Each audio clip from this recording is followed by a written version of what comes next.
Some dark days do not just wreck a season, they rip apart a franchise's identity, poison an era, and leave scars that still show years later.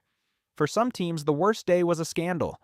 For others, it was a loss so brutal the franchise never really felt the same again. The Lakers had survived drama before, but nothing touched the level of devastation that came with Kobe Bryant's death. Kobe was not just their biggest star. He was the franchise's soul, the face of 20 seasons, 5 championships, and the standard that defined what Lakers basketball was supposed to look like. Then January 2020 hit, and everything stopped. Kobe and his daughter Gianna were killed in a helicopter crash, and the shock swallowed the entire organization. What made it even crueler was the timing. The Lakers were finally alive again behind LeBron James and Anthony Davis.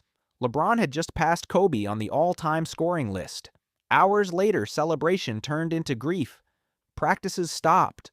Emotions flooded the locker room. The team kept pushing and eventually won the title that season, but it never felt like a clean celebration. From the murals across the city to the crowds outside Staples Center, Los Angeles never treated Kobe like a former player. He stayed what he had always been, part of the city's heartbeat.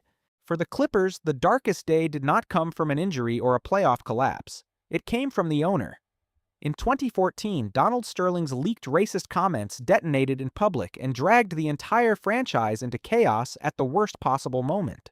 That bothers me a lot that you want to broadcast that you're associating with black people. You have to? This was not some isolated slip. The tape pulled years of ugly history into the light, including discrimination accusations and reports of abusive behavior toward black employees. That was the real damage. The Clippers were not some hopeless team when this happened. They looked like legitimate contenders with Chris Paul, Blake Griffin, and real playoff expectations. Then the scandal swallowed the season. Players were furious. They were distracted. They were trying to chase wins while carrying the weight of public disgrace that they did not create. Their silent protest before Game 4 said everything. The team never recovered from the noise. Steve Ballmer eventually bought the franchise and cleaned house, but that did not erase the stain. Sterling's downfall still sits in Clippers history like a permanent bruise. For New Orleans, the darkest day did not start on the court. It started with a storm. Hurricane Katrina did not just devastate the city, it nearly drowned the franchise with it. The Hornets had only arrived from Charlotte in 2002, and before they could truly put down roots, they were ripped out of the ground. The arena was damaged, offices were flooded. The team was forced to play in Oklahoma City for 2 full seasons, stuck with an awkward split identity that made it feel like they belonged nowhere. The cruelest part was the timing. They had just drafted Chris Paul. There was real hope for a new era, and instead he began his career in chaos, away from home and away from the fan base that was supposed to grow with him. While New Orleans was fighting through grief and destruction, the team lost its connection to the city. They returned in 2007, but the scar stayed. Katrina did not just wreck a season, it knocked the franchise off its path. For the Grizzlies, the darkness has a name, Lorenzen Wright. In 2010, the Memphis legend was found murdered in a wooded area in southeast Memphis, shot 11 times. That detail alone was enough to freeze the city. What made it even heavier was that Wright was not just a former Grizzlies player. He was Memphis all the way through, from Booker T. Washington High to the University of Memphis before he ever reached the NBA. This was not the loss of some distant ex-player. It felt like a direct hit to the city's identity. Then the case stayed unsolved for years, trapping the franchise and the fan base inside grief with no real closure. The timing made it worse. Memphis was just beginning to build what would become the grit and grind era, and this tragedy hung over all of it. The Grizzlies kept moving. They kept winning games. They kept reaching the playoffs. But the space Wright left behind never really closed. For Memphis, this was more than a dark day. It became an open wound. If you like NBA dark stories like this, subscribe. Now back to it. For the Celtics, no day hits harder than the death of Len Bias. Boston had just won the 1986 title. They had not only climbed to the top, they believed they had just drafted the player who could carry the dynasty forward after Larry Bird. Bias was 22, explosive, and seen as the future of the franchise. Then just 2 days after the draft, he died from a cocaine overdose.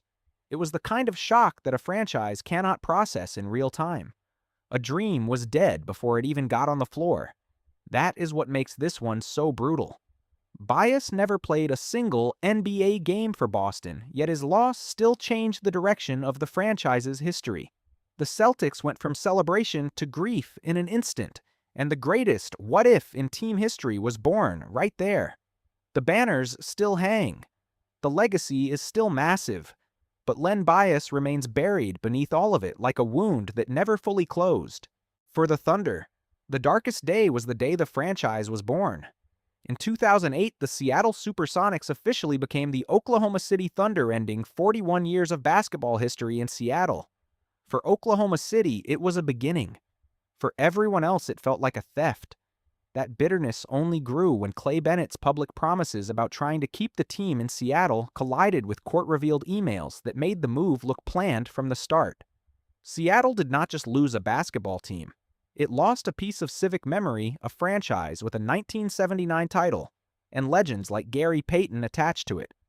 The Thunder later gave Oklahoma City Kevin Durant, Russell Westbrook, and years of real success. But Seattle's shadow never left the story. That is what makes this case so dark. The Thunder built a winning identity, but their origin always carried a stain. For a lot of fans, Oklahoma City's rise will always be tied to the moment another city saw its basketball dream ripped away. For the Nets, the darkest day came on a rain-soaked highway in Germany. In 1993, Dražen Petrović died in a car accident at just 28 years old. This was not simply the death of a star.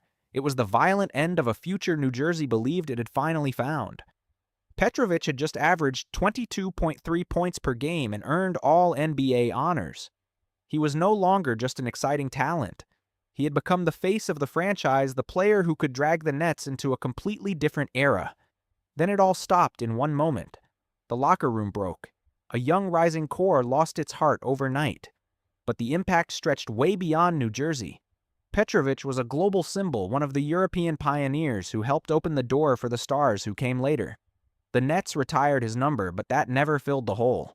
For this franchise, it was more than grief. It was the feeling of a future being cut off before it had the chance to fully arrive. For the Pistons, the darkest day was not tied to a playoff collapse or a bad front office decision. It was tied to the death of Zeke Upshaw. In 2018, the 26-year-old Grand Rapids Drive forward part of Detroit's G League system collapsed in the final seconds of a game and died 2 days later after sudden cardiac arrest. That alone was tragic enough. What made it even heavier was the feeling that maybe it did not have to end that way. Upshaw had previously fainted without a heart condition being flagged, and the later lawsuit alleged that emergency response was too slow with delays in both CPR and defibrillation. The case was settled, but the unease never went away. This stopped being a normal sports tragedy. It became a warning about responsibility preparedness and how fatal even a few lost minutes can be. For Detroit, this was the kind of dark day no tribute night can ever make feel lighter. For the Bulls, the darkest day after the Jordan era did not come from a losing streak. It came from a motorcycle crash. In 2003, Jay Williams, Chicago's new hope, slammed into a utility pole and nearly ended his career after just one season. What made this collapse even harder to stomach was how preventable it was. Williams was riding without a helmet, without a motorcycle license, and in direct violation of a contract clause that banned him from doing it in the first place. In one moment, the Bulls' rebuild caved in. Williams was the number 2 pick, a Duke champion, and the kind of point guard Chicago believed could drag the franchise out of post-Jordan darkness. Instead, the team had to start over again. The contract was voided. The season unraveled. Fans were left staring at a dead future caused not by bad luck, but by one terrible decision. For Chicago, this was not just an accident. It was the day the franchise learned how fragile hope really is. For the Heat, the darkest day did not come from scandal or a crash. It came from a medical diagnosis that quietly destroyed the team's future. In 2015, Chris Bosh was diagnosed with blood clots in his lungs. Then another complication hit the following year. Just like that, the career of a star who was only 31 was basically over. What made this so crushing was Bosh's role in Miami at that exact moment. He was no longer just the third option from the Big Three era. He had become the most versatile piece on the roster, the player holding the franchise together after LeBron left.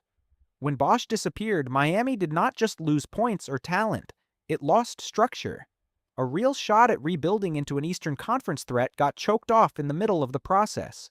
The Heat kept moving because Miami always does, but Bosh's story leaves behind a different kind of darkness from the others in this video. No scandal, no crime, just the cold truth that sometimes an era does not explode. It simply fades out before anyone is ready.